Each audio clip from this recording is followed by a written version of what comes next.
apesar dele falar 15 minutos para cada um, a gente conversou e a gente achou melhor fazer um estilo mais bate-papo, trocar um pouco sobre a nossa experiência, do que ficar fazendo apresentações sobre o que fazer, o que não fazer, porque é um pouco depende um pouco do negócio de cada um e um pouco realmente de quem que a gente está lidando, como da situação que a gente está lidando, enfim, obrigada. Então, primeiramente, boa tarde. Queria agradecer aqui a B2L pelo convite, de estar aqui nesse painel e dividir um pouco sobre a minha trajetória. Queria agradecer vocês de estar aqui ouvindo o que a gente tem para falar. Eh, Bom, vou me apresentar. Eu sou uma executiva jurídica, do ramo de telecomunicações. Eu tenho uma trajetória no setor regulado, no setor gente, isso é estranho, né, só bate palma ali aqui. No setor regulado, de inovação e transformação do departamento jurídico, para áreas de negócio, num mercado em transformação, né. Eu falo que eu sou uma pessoa um pouco inquieta, porque eu gosto muito desse ponto de transformar aquilo que a gente tem hoje, o que pode parecer um pouco estranho para um departamento jurídico, né. E aí vocês vão entender no final aí até o final da nosso bate-papo, mas deixa aqui o nosso colega aqui, o Augusto, também se apresentar. Bom, boa tarde para todos. Obrigado pela presença. Agradecer também à B2L pela oportunidade de a gente estar aqui fazendo esse bate-papo. Me apresentando, sou Augusto. Atualmente ocupo a cadeira de superintendente no Banco Paine, na frente do jurídico, ouvidoria e área de relacionamento com o cliente. Mas tive toda a minha trajetória em bancos, né? Principalmente bancos de consignado. Então, um mercado bem dinâmico, bem vivo, né? Nas últimas semanas aí, quem trabalha nesse mercado financeiro, principalmente consignado, foi bem conturbado, né? Com medida provisória, decisão do TCU e Tá etc. fácil. Tá fácil, muita insegurança jurídica, mas também é muito vivo esse organismo, né? E o jurídico aí tem um papel fundamental nesse momento grande de transformação, né? Seja no mercado financeiro, seja em qualquer outro mercado.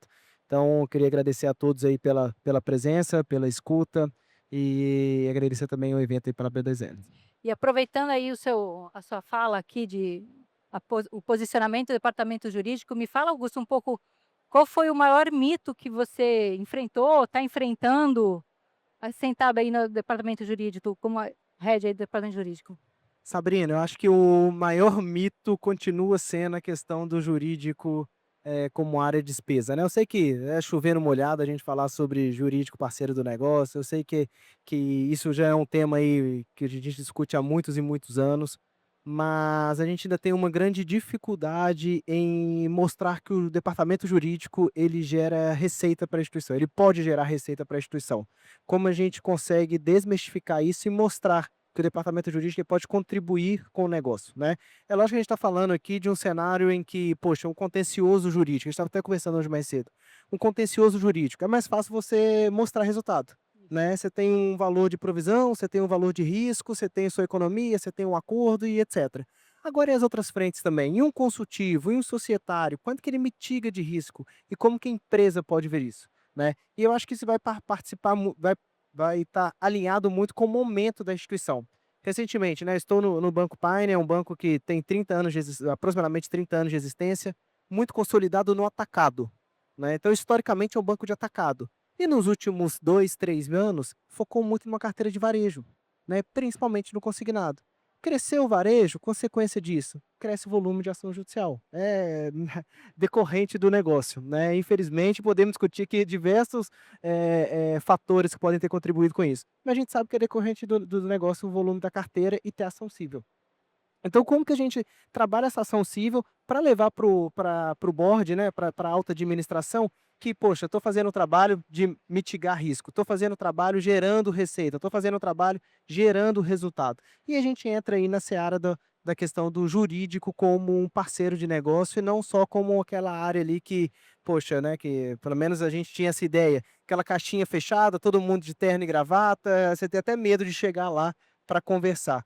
E se você começa a passar essa imagem para a instituição, né, que a gente falou, as áreas vão começar a passar por fora do jurídico, né, daqui a pouco você está surpreendido, você é surpreendido com uma situação que você não tinha ciência, mas porque também você começou a trabalhar muito uma questão de às vezes, ser muito reativo, de negar e etcétera.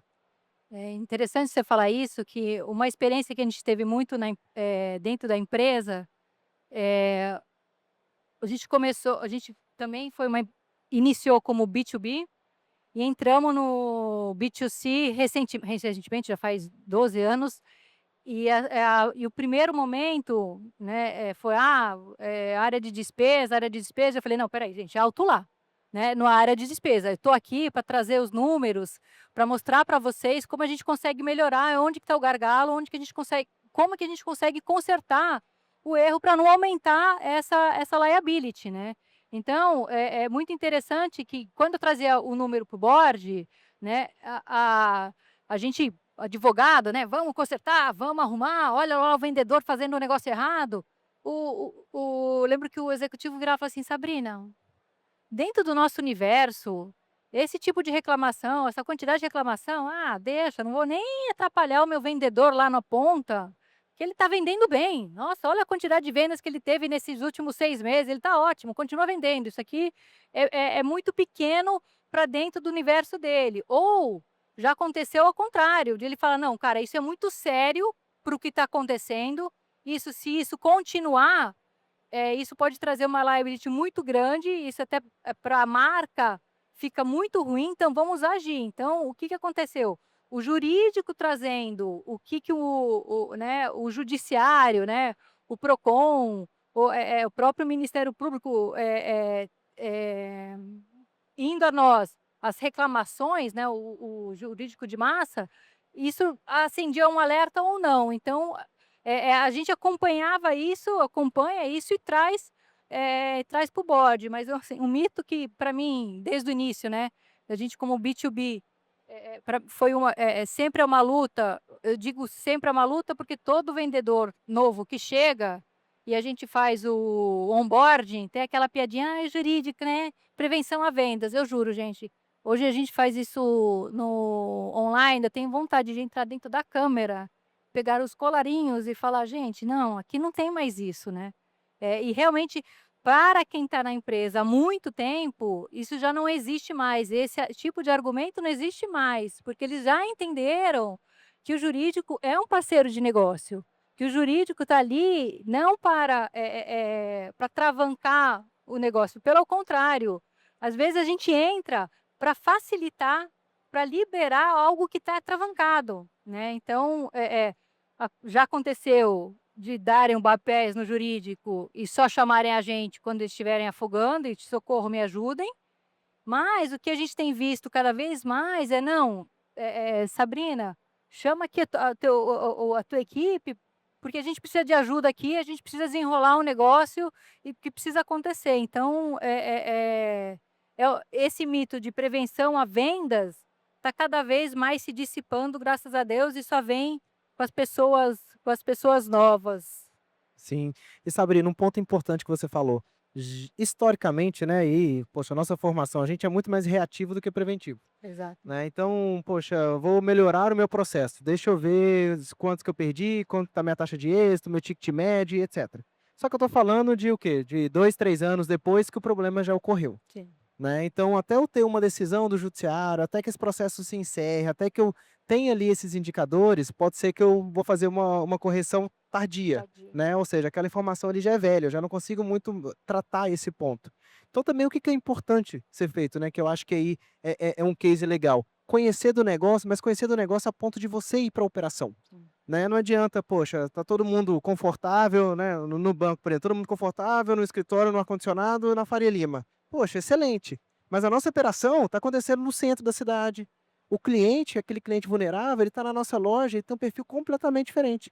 E não adianta o jurídico acreditar que, poxa, eu não, aqui no escritório eu vou entender tudo o que está acontecendo. Então a gente também vai para a ponta, né? Senta, conversa, entende. A ideia não é, poxa, interromper uma venda, a ideia não é paralisar, questionar, mas é entender, né? Porque fica muito mais fácil da gente traduzir isso depois para o judiciário, né? Quando a gente vivencia, né? Quando você fala vai para a ponta, vocês também fazem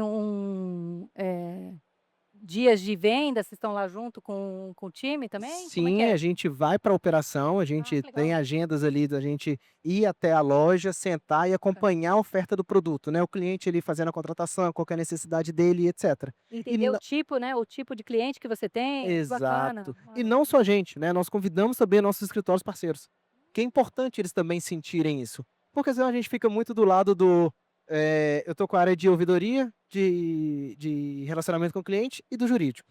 É só problema, é só reclamação o dia inteiro. só boa notícia. Exato. Então, às vezes, até o próprio profissional entende assim: "Pô, esse problema esse produto não é bom, porque o dia inteiro eu trato reclamação". Mas é porque tá vendo só aquele 2, 3% do problema que entra. Os 97, 98, 99% do cliente satisfeito, que tá feliz, que contratou, que era isso que ele queria, ele não tá vendo. Porque isso não demanda, né, ninguém ajuiza uma ação para elogiar a empresa. Pelo Exato. menos eu nunca vi. Então, é legal ter essa visão, justamente para a gente começar a desmistificar isso e vivenciar, né, ser realmente parceiro do negócio a ponto da gente conhecer o produto de fato para dar alternativas viáveis. Uma pergunta também que eu tenho curiosidade de saber um pouco da sua experiência, é o que você sente falta dos seus parceiros de escritório de advocacia, né, que você falou assim: "Ó, a gente leva eles até a ponta ali para ver como é que é a venda, ver como é que é como é que é nosso cliente". O que você sente de falta, assim, do teu parceiro? Eu acho que esse é um ponto importante, né, eu sinto falta do parceiro que conhece de fato o negócio, que quer vivenciar o negócio, presenciar o negócio e ver como conhece a operação de perto, né. Não seja um banco: "Poxa, eu vou na agência, eu vou ver como é que é a oferta do produto", seja numa indústria: "Deixa eu ver como é que está funcionando a fábrica, né, quais são os pontos de atenção, qual que é a oferta do produto, qual que é o cliente que eu quero atingir". De novo, fazer a defesa, a gente vai entrar na questão técnica, vai fazer uma defesa robusta e etc. Mas quando eu tenho detalhes da operação, eu consigo demonstrar para o juiz, eu consigo traduzir para o judiciário de uma forma muito mais rica, né, com riqueza de detalhes, ali alguns fundamentos que nenhuma tese jurídica vai me ajudar a ganhar, mas que o detalhe ali do processo, da necessidade, de características à venda vão me ajudar a ganhar. Então eu ainda sinto falta um pouco dessa participação ativa, sabe, de entender o negócio na Ser ponta, de se curioso, vivenciar né, ser um exatamente. pouco mais curioso no problema, né. No nosso caso, a nós vendemos tecnologia qual, né, é internet por satélite. Então você imagina, né, as pessoas já não entendem muito o que é internet, muito menos por satélite. O que que a gente fez e ainda, né, todo parceiro novo, né, de parceiro escritório de advocacia, a gente literalmente pegava o pessoal de operações: "Agora explica como é que é uma rede de satélite, como é que é como é que é o nosso, a nossa distribuição dos nossos serviços". Porque na primeira coisa que a gente pensa na Claro, na Vivo, né, na antiga Oi, enfim, nesses antigos, de fibra, coisa mais fácil. Mas o nosso é um pouquinho mais difícil, é, porque você precisa de uma instalação, você precisa de uma pessoa ir lá na sua casa, né, fazer o apontamento do satélite, exige um pouco mais, né. E aí, pra você explicar isso para o parceiro colocar isso no papel, para explicar para o juiz, e às vezes até e aí a gente viu que a gente estava explicando, que nem você disse lá atrás, muito tardiamente. Quem que a gente precisava explicar era para o nosso assinante, que ele tinha que entender que com todas as dificuldades, né, que a instalação precisa, ultrapassar, e ele precisaria deixar a gente entrar dentro da casa dele para instalar, que não é só ligar um fio no outro, não é só fazer, enfim, é um pouco mais complexo. Então, assim, a gente começou a ver, aí juntamente com o escritório de advocacia, falou: "Bom, foi foi aí que a gente entendeu, bom, literalmente vamos desenhar como é que é o nosso serviço". E um ponto importante, né, é você também entender o seu interlocutor, para que você faça um material destinado para ele, Exato. né. Uma coisa é, poxa, a gente explicar aqui o nosso produto, para pessoas que conhecem do mercado financeiro, para pessoas que conhecem do mercado de telecomunicações e etcétera. Agora para uma pessoa leiga, É difícil.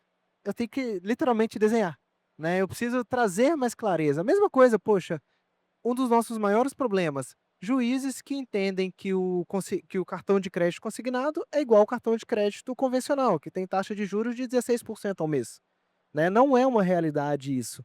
mas você tem que explicar isso, né, você tem que desenhar, falar: "Excelência, aqui ó, aqui nós estamos falando de um cartão de crédito consignado, é o cartão com a menor taxa de juros do mercado, é uma taxa tabelada e etcétera", né.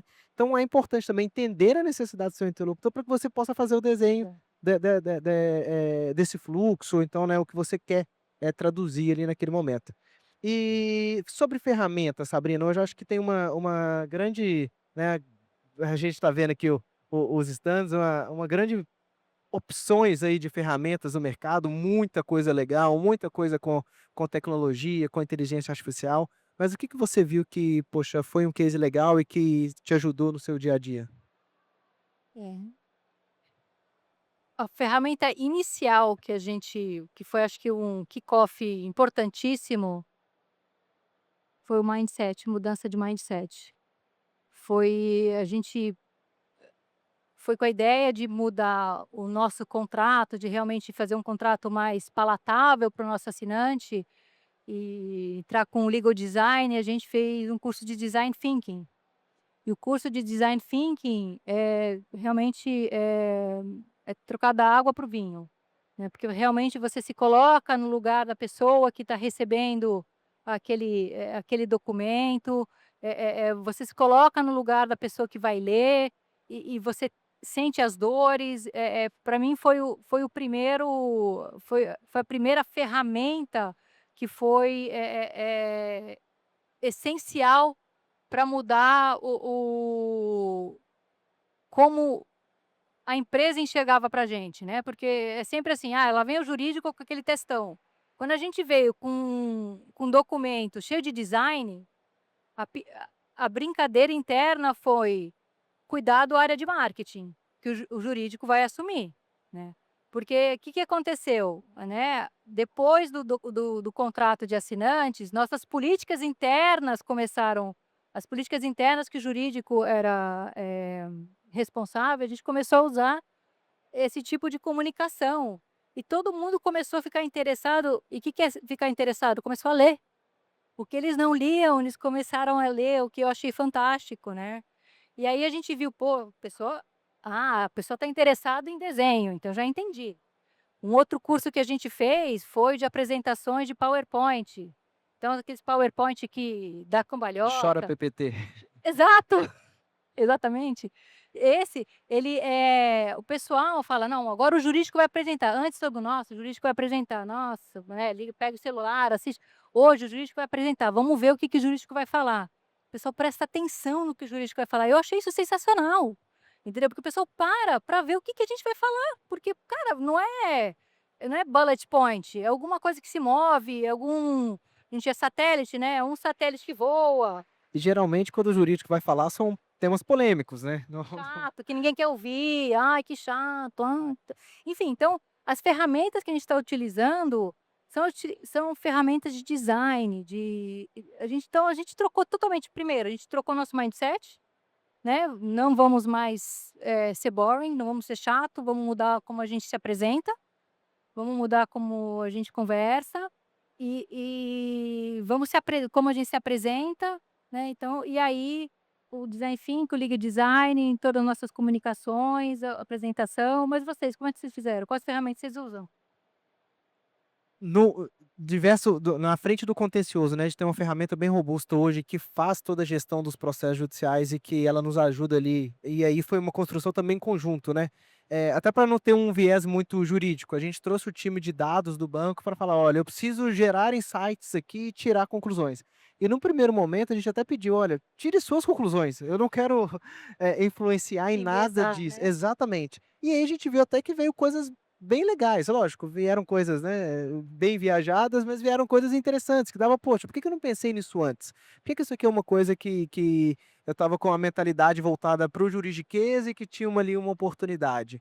Mas eu acho que alguns sistemas que a gente gosta muito de usar são sistemas que permitem, poxa, extração de dados, dashboards, Power BIs, que você falou, né, o legal design é bem importante, a gente estava até hoje cedo comentando que o nosso contrato ainda é muito escrito e poxa, eu estou trabalhando com público classe C, classe D, hipervulnerável.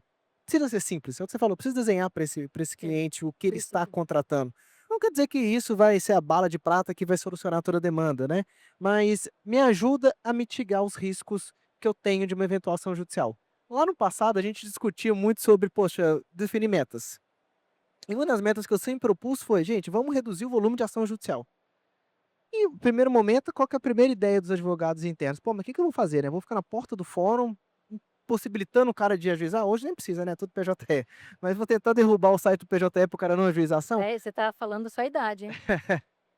Mas o que que dá para fazer? Poxa, se eu tenho uma venda mais transparente, se eu tenho uma oferta de produto mais claro, se o cliente contratou realmente o que estava de acordo com a realidade e a necessidade dele, a probabilidade desse cliente depois reclamar, dessa demanda virar uma ação judicial e gerar custo para a empresa, que aí a gente vira a linha de despesa dentro do departamento jurídico, é muito menor, Sim. né. Então acho que é fazer um trabalho também muito de entender todo esse fluxo, ir para a ponta, conversar com quem no final do dia paga o salário, paga os boletos, que são os nossos clientes, que senão ninguém estaria aqui, e entender a real necessidade dele para que a gente possa ser um pouco mais preventivo. Você sabe, pegando um pouco o gancho que você falou agora, Augusto, uma coisa que para mim sempre foi muito claro, né, que se o nosso cliente, né, ele entende o que ele está comprando, ele entende que ele está levando, a chance dele judicializar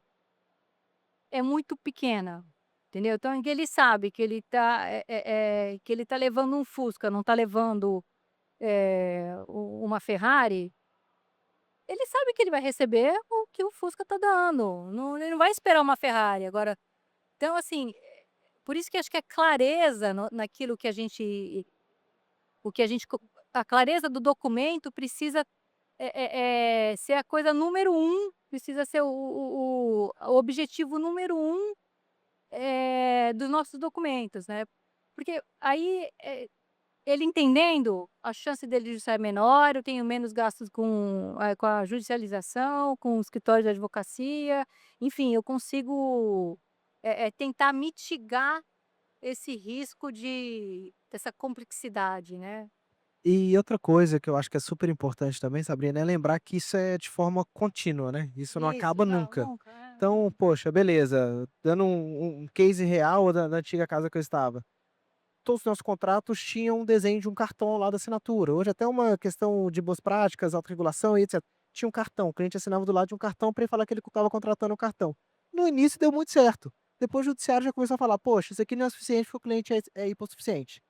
Então a gente foi: "Poxa, beleza, vou lá para o judiciário de novo para entender o que que agora está faltando". Chegou o ponto da gente colocar no ano passado um vídeo, ao final, do cliente confirmando a contratação, né, um vídeo que tinha um consultor da empresa, tinha um cliente, esse vídeo era gravado, e ele confirmava ali que ele estava querendo contratar um cartão de crédito consignado, olha. né. E isso foi muito bem visto para o judiciário. A princípio, reduziu o volume de ação? Até quando eu estava lá ainda não.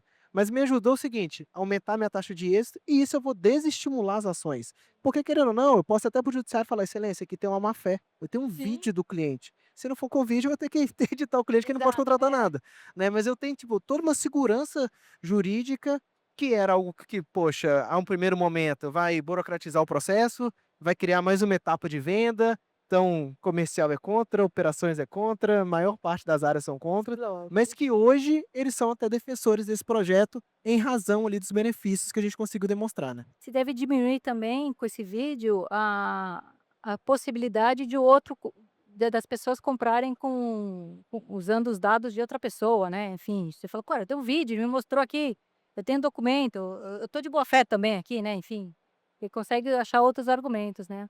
E falando um pouco de ferramenta, o que que você acha da IA, né, que você acha que vai ajudar a desmistificar aí o departamento jurídico?